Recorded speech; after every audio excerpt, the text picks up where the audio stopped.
Hopefully everyone can see my screen. It says KotlinJS Pragmatic Analysis. Hopefully all good, yeah.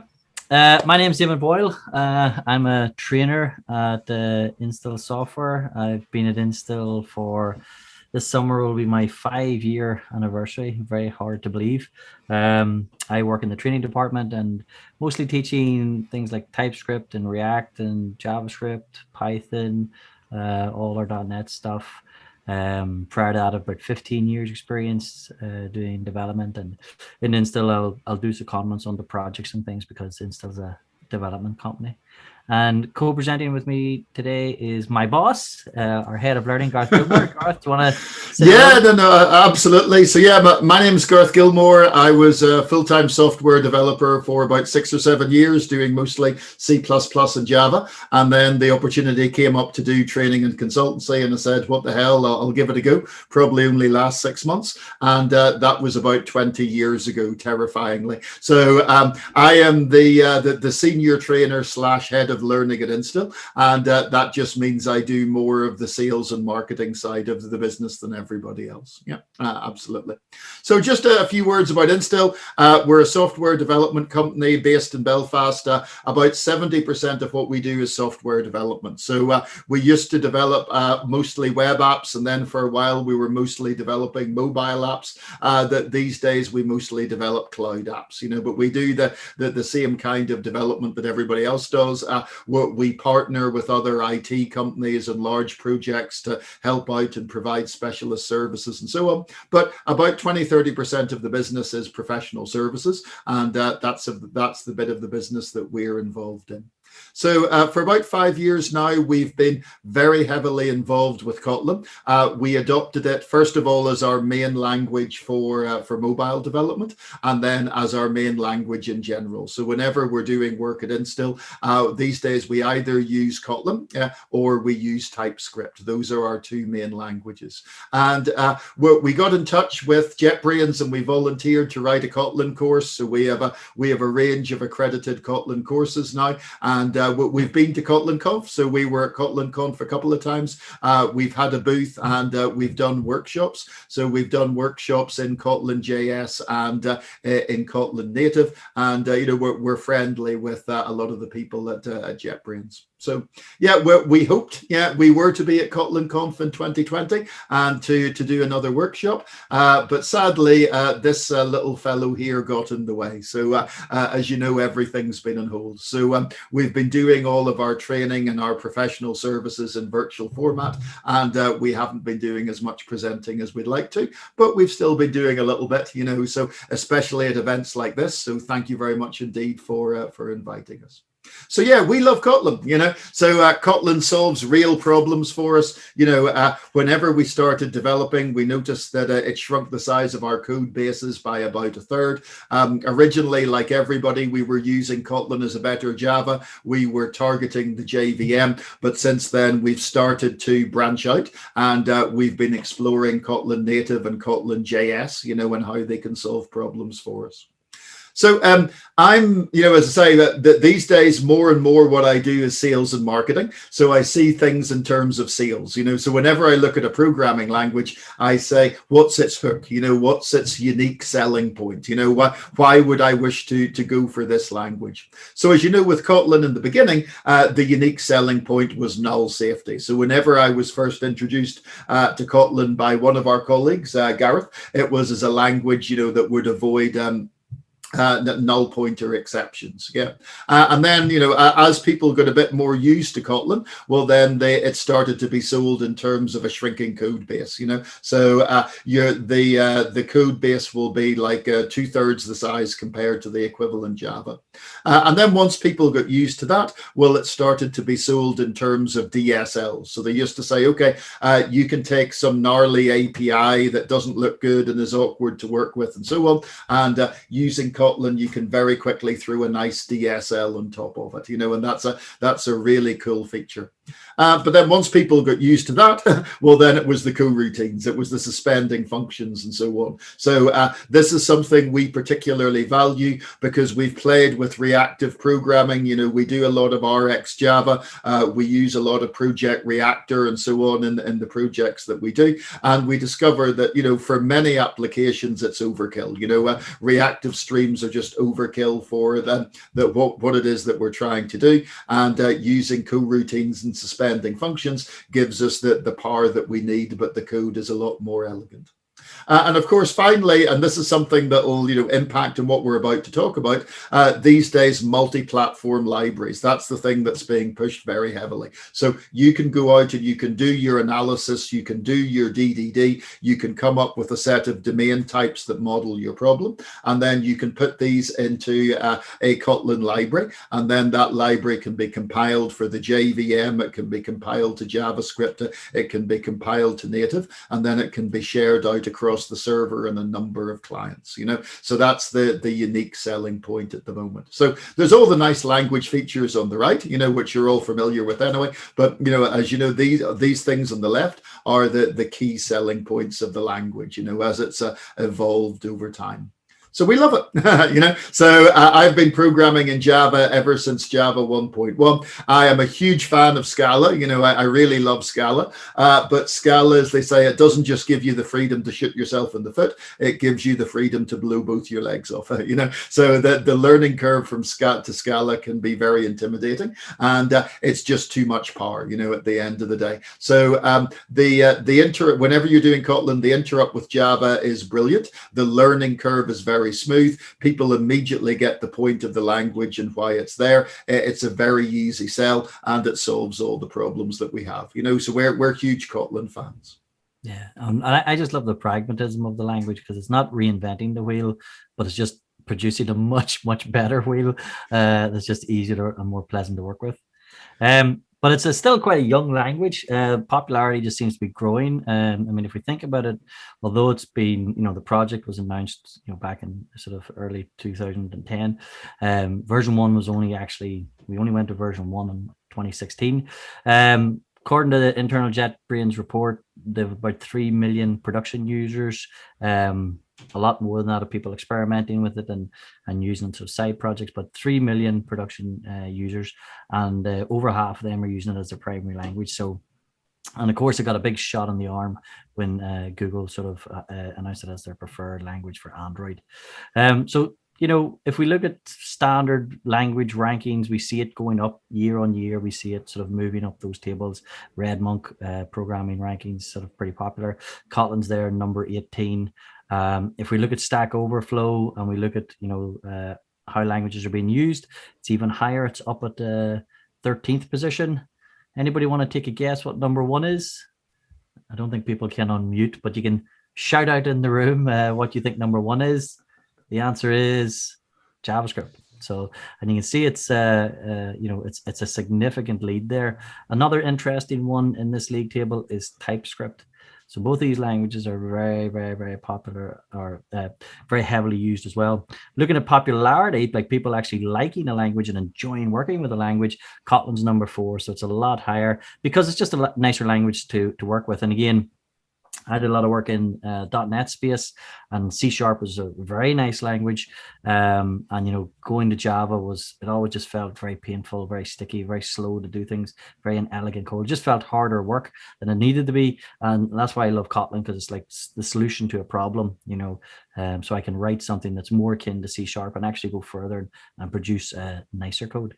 So most love, yeah, number 4. Any guesses for number 1?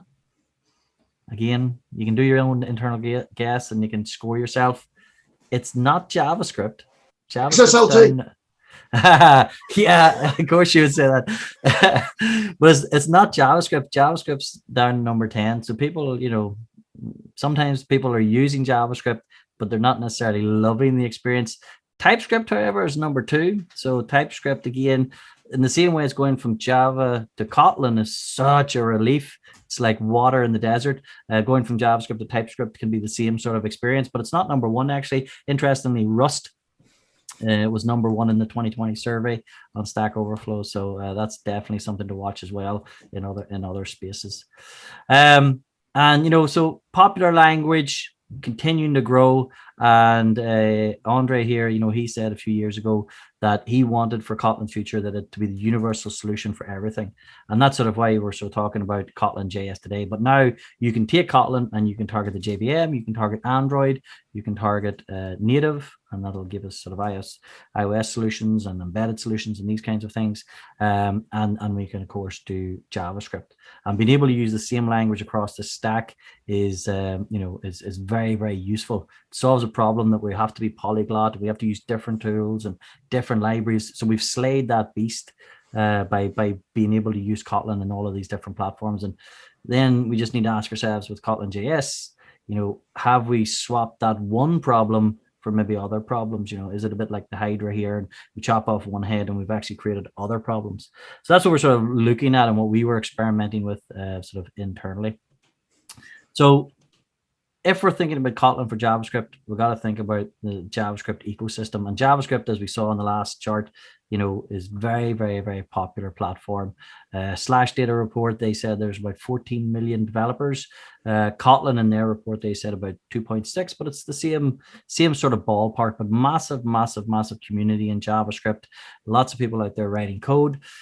If we look at the number of modules out on the module system, so this is the module count site, which tracks the modules in different systems. In NPM, we have 1.6 million packages. So when you're going to do solutions, whenever you're looking for something to solve a problem, there's 1.6 million packages out there. I'm sure every single one of them is absolute solid gold and really, really useful. But they've got the numbers, definitely got the quantity. Comparing with other sort of package systems, if we look at Java's about 400,000. NuGet for .NET space is about 250,000. So, NPM, JavaScript space is just dwarfing all of them. So really, really popular. Redmonk, same scale as we used earlier. It's #1 there. TypeScript is #8 on that one as well. So again, lots of people. Stack Overflow, massive activity in terms of JavaScript. Again, the smaller line there is Kotlin activity. And the metrics could mean different things. It could be that the language is harder to work with. It could be that the people who are doing it are not as clever as Kotlin developers, so they don't need to ask as many, or they need to ask more questions. But it doesn't really matter. Whenever you then are developing on these platforms and you're asking questions and you're Googling, the volume of users, the volume of information out there is going to make you faster. It's going to make it easier to learn. It's going to make it easier to hire. So, these numbers do matter. They're not, it's not just like black and white, but it's definitely, there's strong indicators there that this is a very important language. So why are so many people writing JavaScript? Because I certainly, I prefer writing in things like Kotlin and TypeScript and statically typed language. Why are people writing in JavaScript? Part of it has to be necessity. So for a long time, it's the only option in the browser. WebAssembly, it's been out a good number of years. It's standard in browsers for a good number of years. In theory, that's going to end the reign, but it hasn't yet. And JavaScript is really wired into the standards. It's totally ubiquitous. A lot of the tools are free. I can open up any browser, open up console. I've now got a JavaScript engine. It's very portable. Java was meant to be the right once run anywhere language. Things like JavaScript and Python probably do a better job. And really open community, lots of open source stuff, those library counts that we talked about, loads of information, loads of documentation. That's the kinds of things that are going to allow you to be productive. But definitely necessity has to be sort of up there. So why would I want to use KotlinJS then? Why have another language to target this space? Why not just stick with JavaScript if we've got all of these numbers and things? So with Kotlin, we could have that single language and share code across our platforms. So sharing code, not having to have duplication, that is a very compelling argument. That is very enticing. Utilize existing Kotlin expertise and attract people who want to work with a sort of a modern, pragmatic, fun language. Leverage the Kotlin community. So obviously the JavaScript have their community. In Kotlin, we have our community. Lots of libraries out there now with multi-platform libraries. We can target we can consume libraries and use the same libraries across our stacks. Obviously, static typing compared to JavaScript, and it's, you know, arguably a better language and a better standard library. But let's do some fact checks in this. Let's just see, is any of this fake news? Is the world flat? Sharing code, definitely that's probably like the most compelling, I think, anyway. You know, being able to use the same logic, the same business logic, the same models, those kinds of things across our code base. But we need to have a system. We need to have a problem where this is actually going to be, we're going to have to write enough code that's going to be worth our while. Utilizing expertise for KotlinJS, just thinking about KotlinJS and Kotlin for JavaScript. Certainly today, you're going to have to know a lot about JavaScript. You're going to have to know the browser's API. You're going to have to know how JavaScript works under the hood. You're going to need to know how the libraries that you're consuming are working. So you're going to have to learn so much JavaScript anyway that I'm not sure this argument has as much merit. The multi-platform libraries, as they grow, that definitely has merit, I think. The static typing, and the better language, the better standard library, I definitely think that has merit. But there are other options out there in the space. So looking at the state of JavaScript survey for 2020, there's lots of different flavors of JavaScript and other languages that we can write in today and target. KotlinJS is not the only one. And again, in this space, probably, you know, the biggest one by a good margin is TypeScript. We saw its popularity in the previous surveys. So TypeScript in 2020, 72% of people have used it and would use it again, and 15% of people were interested. So it's a massive following in TypeScript, and that gives you basically JavaScript with static types. You know, I like TypeScript as well because just like Kotlin, it didn't say let's throw out everything that came before and reinvent the wheel. It said, right, there's a lot of people using JavaScript. Let's build upon that foundation, just like Kotlin did with JVM and Java. So it's a superset of JavaScript. Basically gives us static typing. The main difference, though, is that TypeScript never wants to go too far away from JavaScript. It just puts a sanity layer on top of JavaScript, while KotlinJS has a lot more freedom to be a fundamentally different language and evolve in different ways and provide you, basically cover over more of the cracks that JavaScript has. But TypeScript's definitely not to be sniffed at. Lots of activity. And if we think about, say, like activity and Stack Overflow for, again, answering those questions when you're doing development, all the JavaScript questions and all the JavaScript info is applicable to TypeScript, because TypeScript is a superset of JavaScript. You know, when I'm doing TypeScript and I need to know how something works in API, I'll typically Google JavaScript. How do I solve this? You know? So, yeah. And I'm a huge TypeScript fan as well. I mean, it's been a revelation to me. I've been using JavaScript forever, and I really do not like JavaScript. You know, there are JavaScript people and non-JavaScript people, and I hate JavaScript, you know, but I love TypeScript to bits. I mean, the data types itself, the destructuring, just the thought that's gone into the language, the new stuff that you can do with map types and templates, and it's just brilliant. It's really nice, you know. But what is the problem that we're trying to solve whenever we apply KotlinJS? Yeah, well, it's these kinds of things here. Okay, so first of all, you know, we don't want the dynamic type system that we get from JavaScript, because I want my IDE to help me. If I'm working with a big user interface with dozens of different components and dependency injection and all the rest of it, you know, I want types to keep me right. But that is, as Eamonn was saying, though, that's the problem that TypeScript addresses. And then it would be really nice to have integers. You know, it would be really nice to have different numeric types and not to get caught up in floating point type stuff and so on. The standard library that you get with JavaScript and TypeScript, it's okay, but it's not great. You know, there's a lot of stuff that's missing. So, you know, I always end up using Lodash or Ramda or something like that to fill in the functional toolkit, and it's getting better, you know, but it's still incomplete. Yeah. And we don't have extension functions, you know, so extension functions, as you know, are just one of those things that if you don't have them and you're used to them, you're really, really going to miss them, because they let you take an existing OO model and just extend it so that you can write fluent code, including all the extra little bits that you need, you know, all the stuff that the original designers of the library couldn't have anticipated that you were going to need. So Kotlin will give us those, and that'll be really nice. Yeah. And then, as was said, some NPM modules are wonderful. Yeah. Others are like the Wild West, and do you know, are you sure, So you can go out and you can find NPM modules to find out if a number is even and then is odd, which I think depends on is even and is 10,000 and, all this wacky stuff, So I'd rather have a more stable kind of library, So I'm friendly with a CTO in England, and the last time we were talking, he was giving off that in his UI, he had more NPM dependencies than there were lines of Go code on the server side. Okay, so whenever you have more dependencies, in your GUI, than you have lines of code on the server side, so something seriously weird is going on there.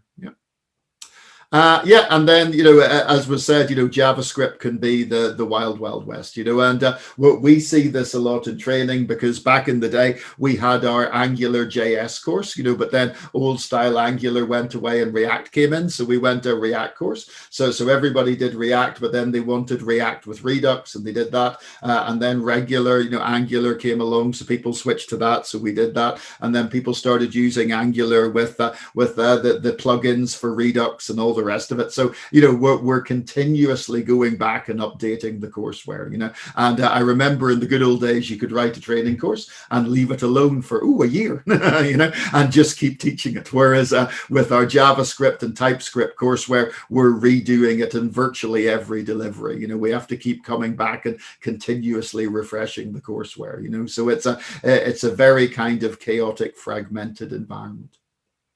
So so let's take a look, at KotlinJS. So Eamonn, you have a little sample project here. A couple of sample projects. Would you like to introduce them? Yeah. So we basically are experimenting with KotlinJS. As Garth says, we do a lot of TypeScript now these days.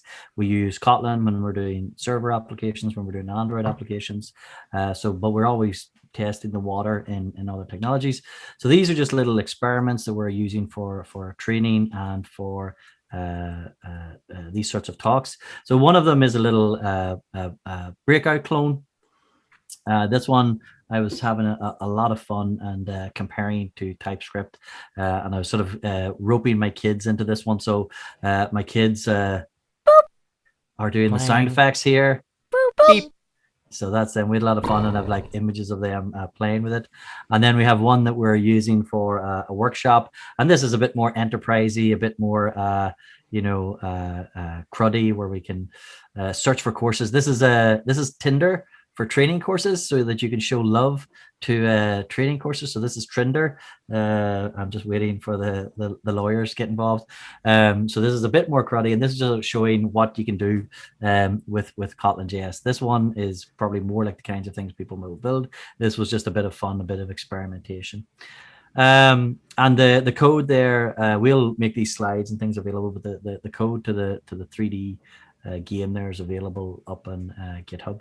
Yep. So in training, these are what we call demonstrators. So before we go out and do anything in production, we create little sample apps that we can use in training courses, and so we can explore it ourselves and that kind of thing. So we've been creating demonstrator applications in KotlinJS for a while now. We haven't been quite brave enough to push anything out to production yet, but we'll get there eventually. So as Eamonn says, we'll give you all of these slides, and we'll give you the URL there for the Breakout clone. And that was like our proof of concept. That proved to us that you could take KotlinJS and it would transpile nicely into JavaScript, and that we could use all the libraries that were available inside the browser. Yeah. And that Tinder one, we can't give you all the code to that because it's still under development. Yeah. And it's going to be the basis of a workshop that we want to make money off. So our children need shoes. Okay, so that's still in development at the minute, but by all means, have a play with this one. Yeah. And speaking of children who need shoes, this is my son acting as my QA, testing the game. And I was telling my daughter today that we were talking about this again, so she now wants to play it on her tablet. So yeah, that's what I'm going to be setting up after this talk. Cool. So yes, so how do you actually create this? So what you can do is just fire up IntelliJ, and the templates are already in there. So whenever you just say File, New Project, you see here we can go in, and of course we want Kotlin, but then we can specify that we want KotlinJS, and then it will give us a range of different templates here that we can pick. So if I was to pick browser application, it would generate me a project with a main method and a sample HTML page, and then I would have access to wrappers for all the standard APIs that you have inside the browser, like the DOM and so on. And that's great for getting started. And then if we were to choose React application, well, then it gives us a little wrapper, you know, around the standard script for creating a new React app. And again, we could then continue on. There's also Node.js. It's really good that you can do that, you know, so I can write KotlinJS that will run on top of Node.js, and then I could use that for, I don't know, AWS Lambda or something like that. You know, I'm not sure why you would want to, okay, but it is good that you can have KotlinJS just running directly on top of Node, and then take that and run it anywhere. Another option, oh yes, of course, and with the build, you'll want to use the latest version of Gradle with the Kotlin DSL, you know, so why, you know, have Kotlin with your Kotlin, don't have Groovy with your Kotlin. So let's use the latest version of the DSL while we're here. Yeah. Cool. So then the other thing that you could do, as we've mentioned, is you could have a multi-platform library. So let's say, as I say, we go out and we do our DDD and we come up with a shared set of data types. Yeah. Well, we could go and we could put those into the common part of a multi-platform library. But then we also have sections for the JavaScript specific stuff, the JVM specific stuff. So you can go out and look, and there's a number of online demos you can see now of where people create, you know, a shared set of types, and then they evolve a UI in JavaScript, a UI in the JVM, a UI in Swift, and so on. So this is, you know, these are really good demos of the power of the concept. You know, but as you know in tech, just because something's a really good idea, does that mean it's going to catch on? We'll have to see. Okay. So yeah, so whenever you go and you create a new project, you'll have the Gradle build file using the more modern Kotlin DSL, and then inside there you're going to configure how you want KotlinJS to work. So you can either go for the older transpiler now, you know, the one which is legacy, hence the name, but there's also the new one. So that the new one, which is now ready as of 1.5, I think it's ready for the prime time. So what it does is it produces IR, first of all, you know, the new intermediate representation, which is shared across all the Kotlin compilers. And then from that IR, you're going to get the JavaScript generated. Yeah. And with the more modern IR compiler, there's more optimization it can use. There's more code shared across the compilers, that the output size is going to be smaller, and so on. Yeah, so that's what we all want to move to as soon as possible. And they published a little guide, you know, a few days ago on migrating up. So if you have an existing KotlinJS code base using the legacy compiler, that there's a guide for migration, and we'll put the link to that into the chat or something. Yeah, cool.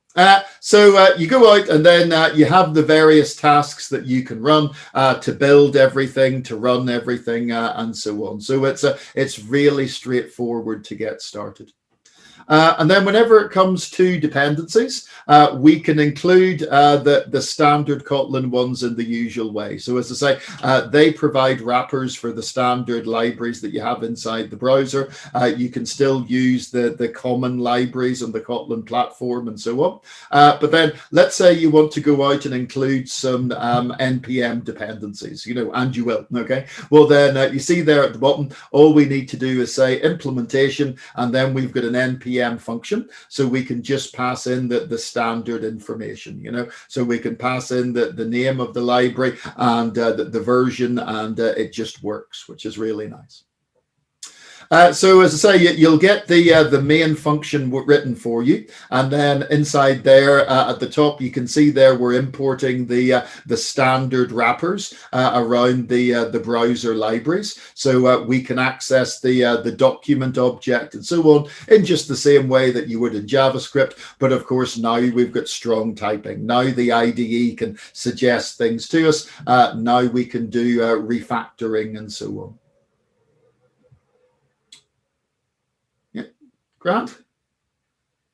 Cool. So in the documentation, it shows you what's available. You know that the standard libraries are always going to be available to you. And then there's going to be some KotlinJS specific functionality. So they've extended the documentation, as I'm sure you know. So it's now all color coded and it's got these little bubbles. So you can see anything common, anything JavaScript specific, anything available in native and so on. So it's really nice that they've broken things down that way.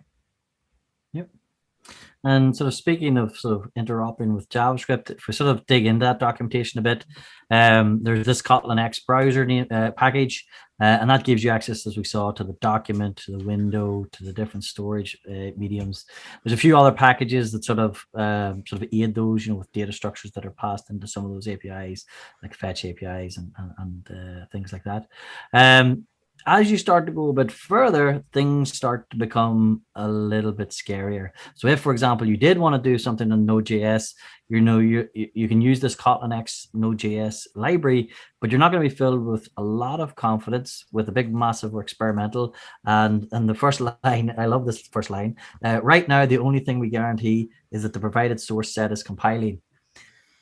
As an engineer who's going to push something to production, that is not filling me with loads of confidence. But even if it compiles, then it works. I mean, I've never had a situation when, you know. So. Well, I've done my job. It's up to QA to then figure out the next bits.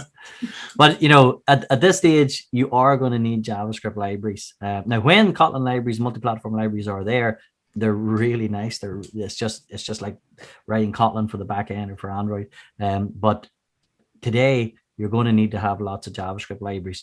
But luckily, as Garth was showing, it's dead easy to pull those in. You just put them into the Gradle file along with your Kotlin libraries. You just put in this npm flag here, and it's just like your package.json. So this feels very natural coming from sort of JavaScript space. But then, like, okay, we've added the dependency. How do we actually consume that? Again, really easy. Actually, this is a really good story that they've got going here.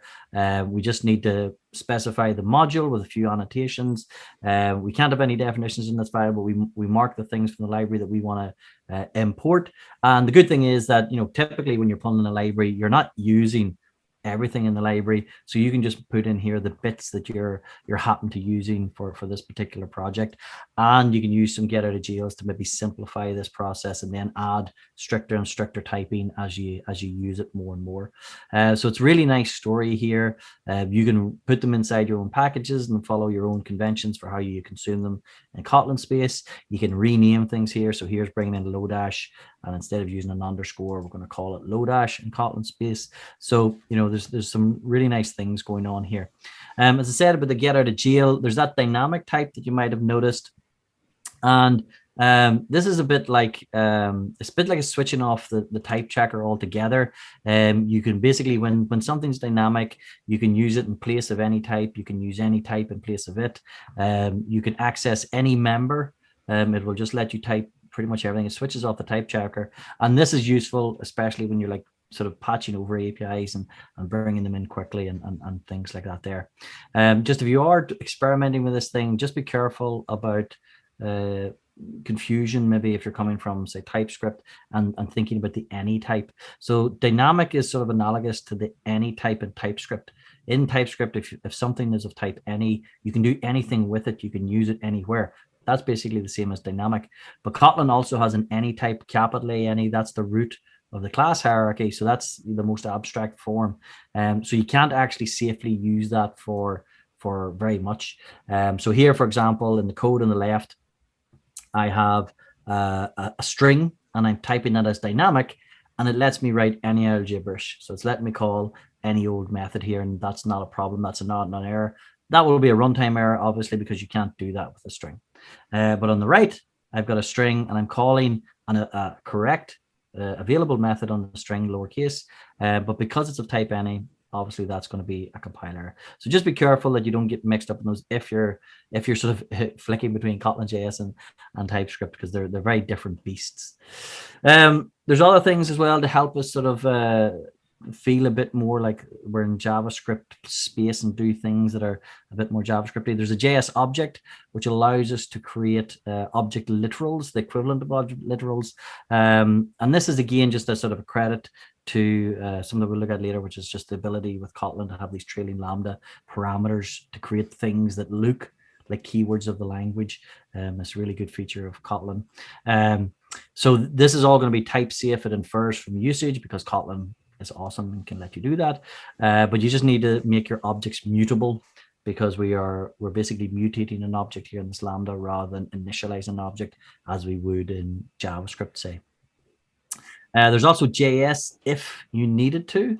I'm not sure how often you would need to do this really, but I just have a little demo here, so you can actually embed JavaScript directly in your Kotlin code as a string, and then sort of compile that. It'll be emitted. Has to be a compile time constant. It can't be something that you're programmatically determining at runtime in an expression, but that does allow you to sort of embed a sneaky bit of JavaScript, maybe use one of those Stack Overflow answers that we saw earlier. But, if we were doing this a lot, if we were using a lot of libraries, this could be a bit painful. So we'd actually like to have that automated, or for someone else to do it for us.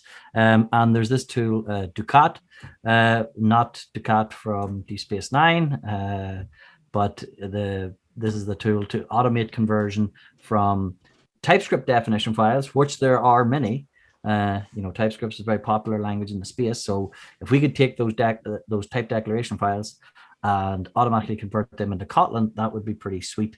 And it does work somewhat. It's still experimental. It's on hold at the minute because they're focusing on the IR compiler and trying to get that stable. But it does work somewhat at the moment. Here's some TypeScript. You fire dukat at it, and it spits you out those external Kotlin definitions. So pretty amazing that it sort of can do that even at this stage. With the plugin in the Gradle file, you'll have integration, so you can ask it to generate definitions for every npm package that you pull in, or when you're pulling in those npm packages, you can specify which ones you want converted, and they'll be automatically converted. That'll actually just run as an integrated part of your build process. But the problem is, when you're working with this here, you'll start to see problems. It's not 100%, and then that can be sort of problematic. So here we have a read-only field in our interface. When that gets converted over to Kotlin, that's a var. That's not so much of an issue, because with that JSObject, for example, we need things to be mutable more often than not. So that's not a killer thing. But the problem really starts to become more apparent when you start doing more advanced things with TypeScript. And really, it's because it's not really a problem with dukat. It's a problem the fact that we're maybe using a square peg for a round hole. There's just differences in the language that are going to stop us from able to do everything that we can do in TypeScript definitions in Kotlin. So the main thing is type programming. So one of the killer features of TypeScript is the fact that it's got quite good type programming capabilities. These things like, algebraic data types, unions, intersections, map types, conditional types, these kinds of things. And they're really, really good for removing redundancy and generating multiple types from source types. So we can basically have a single source of truth and then derive types from that. And then the library writers, things like React and Redux and these sorts of things, and Angular, make awesome use of these sort of capabilities. And because we're targeting JavaScript and interacting with JavaScript libraries and JavaScript APIs, which are dynamic by nature, these sorts of capabilities fit better with that world. If we leave that world behind, then we maybe don't need some of these features, but because we're sort of targeting JavaScript, we're living in JavaScript world, it actually works a wee bit better. So for example, type unions. So in TypeScript, we can say that these properties, the min and max there, they can be a number or a string. We can take disparate types and just put them in a type union, and that type can be one of multiple types. The value there can be a string, an array of string, or a number.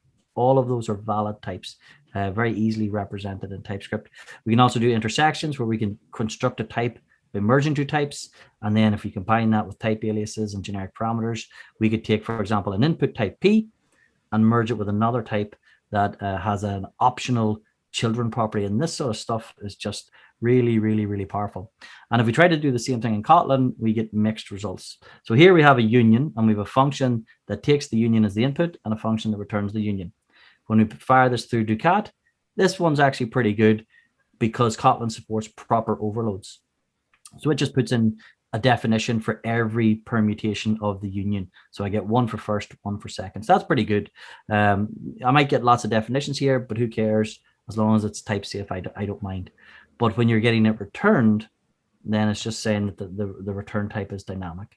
So we lose some of our type information there. With intersections, the situation's a little bit worse. Here we've got a function that's taking in an intersection and returning an intersection.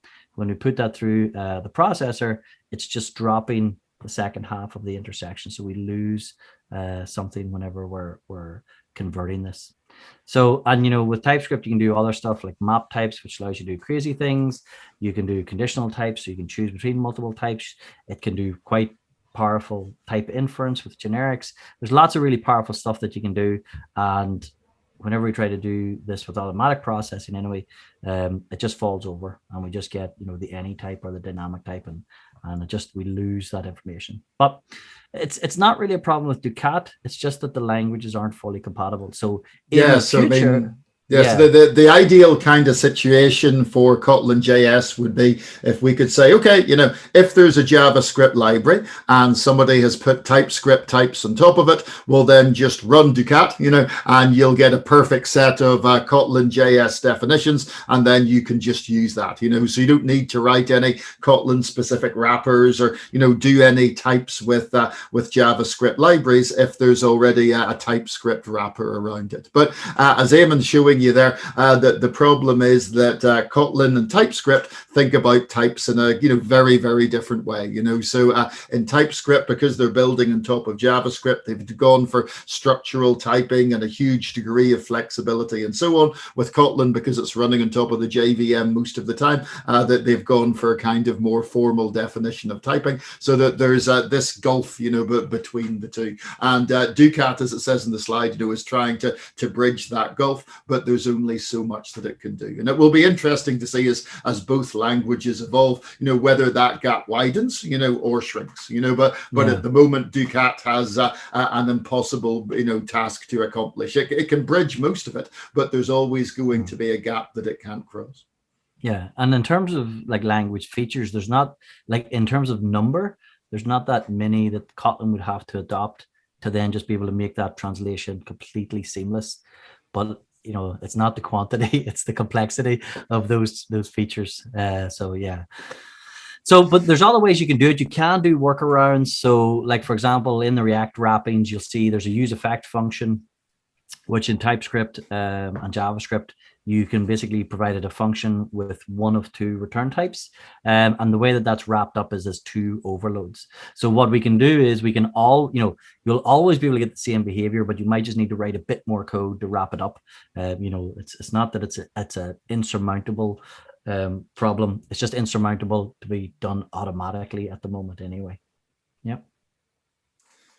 So then thinking a little bit more about the practicality, let's say you're going out and you're creating your React UI. Let's just think about creating the user interface itself. So the first thing you have to say is that people like React. Okay, so I've both Eamonn and myself, we've taught more React and Angular courses than we can remember. Yeah, and the thing you find about Angular is Angular has a big hump at the start. I mean, there's a very large amount of information that you have to take on board before you feel comfortable with Angular. And because Angular puts the user interface stuff in separate files, template files, and you need to get familiar with the syntax and so on, that there's an awful lot that you have to master before you feel confident with Angular. And I actually prefer Angular, but I definitely acknowledge that React is quicker, easier, more seductive, So with React, people who try it, like it and would come come back to it. And the main reason for that is because it's so damn easy to create a React component,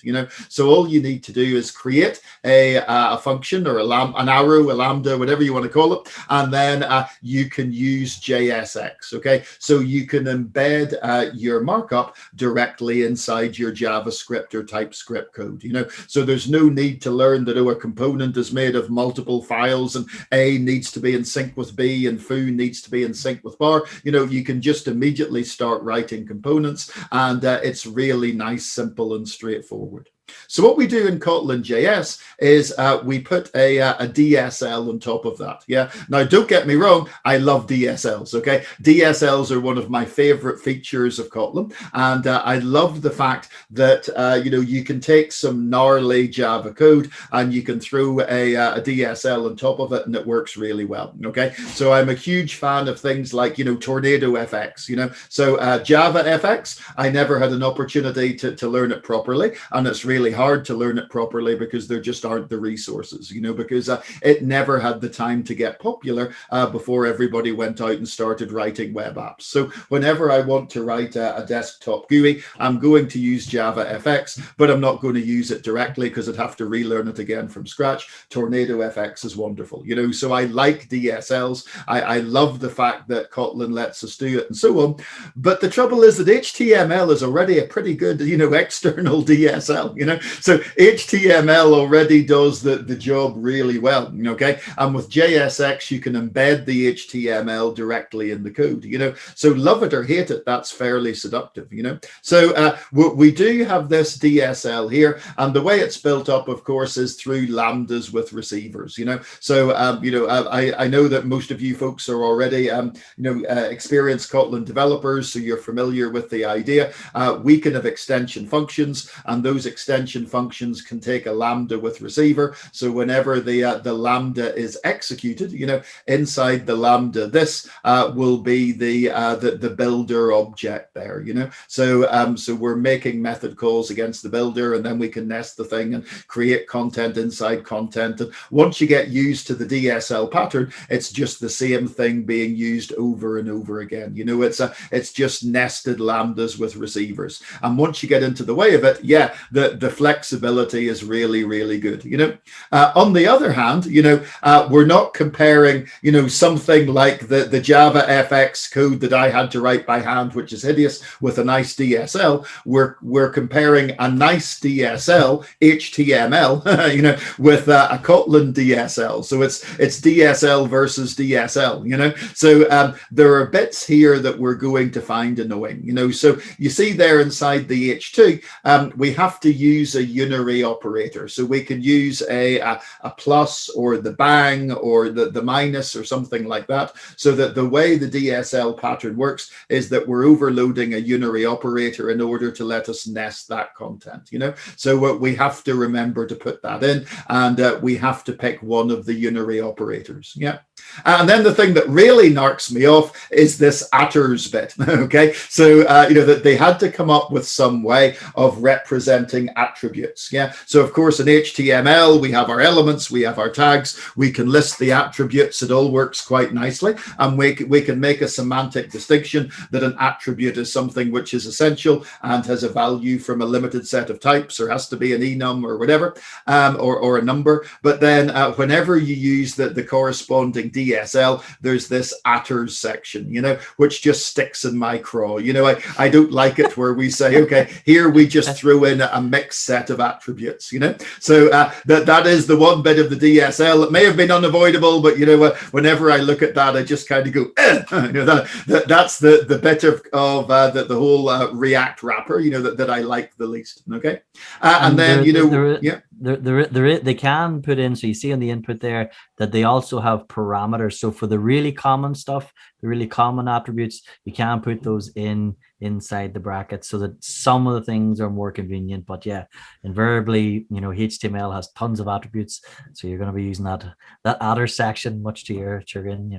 Yeah, this is just a bit where we're going. At this point, we insert a mixed bag of stuff, and that, they don't like that, And then, as it says there, but we have to throw in some additional helper functions and so on, So it's not quite as clean as we would want it to be, And as Eamonn was saying, but because we don't have type unions, so whenever we're giving a value for min or max, we have to pick either string or integer. We can't do what we would do in TypeScript and say string or integer. Okay, so don't get me wrong, DSLs in Kotlin absolutely rock. Whenever they did this DSL here, they had a really good go at it. Yeah, but the problem is, as I say, you're comparing a DSL to a DSL. Okay, and HTML is already the best DSL for doing HTML. It would be weird if they could come up with a DSL for doing HTML better than HTML. So people like JSX, people find JSX easy to use, so we have to say that in this regard, JSX wins. Okay. So one final little thing at the moment, you may be familiar with Compose for web. So on Android, of course, they have Compose, which is their DSL for building Android apps. Yeah, and this is something that they're promoting so heavily that they're taking this idea of using Compose, and it's coming off Android. So you'll be able to do it for desktop applications, and you'll be able to do it for the web as well, and it'll give you, one way, as it says in the slide, to reuse your user interface code everywhere. So it's a really interesting idea, but as I say, it's only an idea at the moment. We'll have to see if this flourishes or not. I mean, if you go and check out this project, they have, like, JetBrains have samples in there, and they're doing those multi-platform projects, and most of the code is in the common part of the multi-platform. There's literally only a few lines specific for JS, specific for JVM, specific for Android. And if you got there, that would be like the holy grail. You write once and it just targets perfectly everywhere. But there's lots of people that have tried this before, lots of tools and frameworks that have tried this before, and invariably there comes to a point where you have to get specific. So as Garth says, it'll be interesting to see where it goes. Yeah, Garth? Cool. Yeah. So I mean, just thinking back to the comparing the different languages. I mean, so whenever I'm writing in TypeScript, I love TypeScript. Whenever I'm writing in Kotlin, I like Kotlin. Okay. So what do we particularly like about Kotlin? Well, extension methods. So extension methods in Kotlin are really hard to beat. They're great for creating the fluent APIs and so on. So that's a real killer feature for Kotlin, and especially the ability for your extension methods to have the lambdas with receivers and so on, that fits together very well as well. So that's a definite win. Yeah. Another thing that you have in JavaScript, of course, you have async and await, and async and await is great and very powerful and so on, but we've got something better in Kotlin. So in Kotlin, we've got the suspending functions, yeah, and we can use suspending functions with promises, we can use suspending functions in the same way that we would use async and await, but they give us so much more, So for example, if you're familiar with Arrow, yeah, so the folks who do the Arrow library, that they've gone out and they've produced a new iteration where everything is implemented using suspending functions, yeah. So they're using suspending functions not just for the concurrency, but also for implementing functional data structures like either and validated and so on. Okay, so it's really nice, that we have suspending functions, and that this gives us what we would get in JavaScript plus more. Cool. And then with Kotlin, we have the standard library, so if we're doing KotlinJS, then we can leverage the Kotlin standard libraries. So we get the coroutine support, we get standardized cross-platform serialization, better I/O, better testability, all that kind of stuff. So that's a win as well. And then I know that I was slagging off the JSX and so on. So sorry, I was slagging off the DSL even. But whenever you compare the DSL to JSX, well, one of the nice things about the DSL is that you can use Kotlin's better support for expressions. So you can use the if, the when, especially for pattern matching is so much nicer. So whenever we're doing our JSX and we want to have multiple conditionals, well, one of the problems with JSX is you can't nest if statements or loops. So it's you have to start playing games with the ternary conditional operator. So you see here we're nesting the ternary conditional operator in a nice way to give us the equivalent of a kind of switch type thing. But if we look at the equivalent Kotlin, then it's much nicer. We can just use the when, and it's very obvious what the options are. Okay, so one big win for the DSL based approach is that it's just standard Kotlin code. So all the tricks that we're familiar with, all the utility functions and so on, we can use those. And another big win for me is expression body functions, so absolutely love those, so expression based functions, really nice. Especially when you're nesting them and so on, very, very nice indeed, So when it comes to the language, I give it to Kotlin, so there's more nice things in the Kotlin language, and they integrate seamlessly into the DSL, which is a big win for the DSL. Yep. So what's our conclusion? I mean, it's really impressive. It's a really interesting project. I think what's there is really, really good. Killer features of Kotlin, as we sort of talked about there, the idea of sharing code across multiple platforms, very, very compelling. Using the Kotlin expertise that we have, leveraging those multi-platform libraries, having that better language and standard library that Garth was talking about there. The language itself, there's stuff that we talked about, the trailing lambdas and the lambda receivers and extensions. There's stuff that we didn't talk about, like infix functions, reified generics, delegation patterns, which is just really good, and some of the React hook stuff uses that. There's loads to like there. Coming from it from a pragmatic point of view, from a practical point of view, it's probably not going to sway JavaScript people because TypeScript's already there. TypeScript is a simpler way to get static typing in the JavaScript space. Because it's a superset of JavaScript, you could put the TypeScript compiler at pure JavaScript and it would work. It would just be a really good static analysis tool, but then you can start putting in more types. Whenever you're Googling, you find documentations and solutions of things, you're going to be able to apply everything from JavaScript when you're doing TypeScript. It's going to be safe. And if we look at the languages and we look at the features, this is just like a summary from like writing these programs. There's, when I'm in Kotlin, there's things that I miss about TypeScript, but then when I'm in TypeScript, there's things that frustrate me that I miss about Kotlin, so there's like a real tit for tat going. If you just like compare things that you really love about one that you would miss in the other. So it will be really interesting to see what happens. And as I say, there's not that many that Kotlin could add and support that would just then make the seamless automation for the translation and give me all those features I have in TypeScript. And then it becomes, even more compelling. But at the moment, if I'm thinking practically and I'm thinking about, okay, I need to get something out the door and it needs to be stable and robust, TypeScript's probably there at the moment, and it has killer features of its own. So I think what will make or break it, it'll be the library integration, because again, you're going to need that library integration to be able to do useful stuff. Definitely typed in the TypeScript space, propel TypeScript's popularity, because I can go and start writing TypeScript and there's definition files there and I can integrate with all the useful JavaScript libraries that are out there. So there needs to be something similar for Kotlin. When I'm using the browser APIs and React APIs and things like that there, it's pretty seamless. It's pretty nice because someone has already wrapped that up for me. So there needs to be the equivalent. The library count has to go up.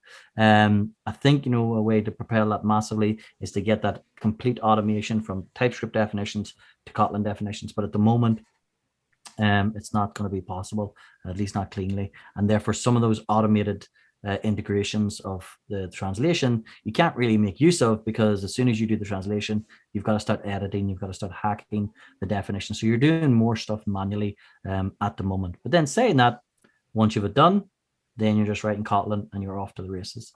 So, you know, the compiler, obviously the new compiler, better code emitting, and then once that's sort of widely adopted, then, you know, the other tools and things will follow. And of course, if we get more multi-platform libraries, all of this is going to become a lot easier. But it'll be just watch this space.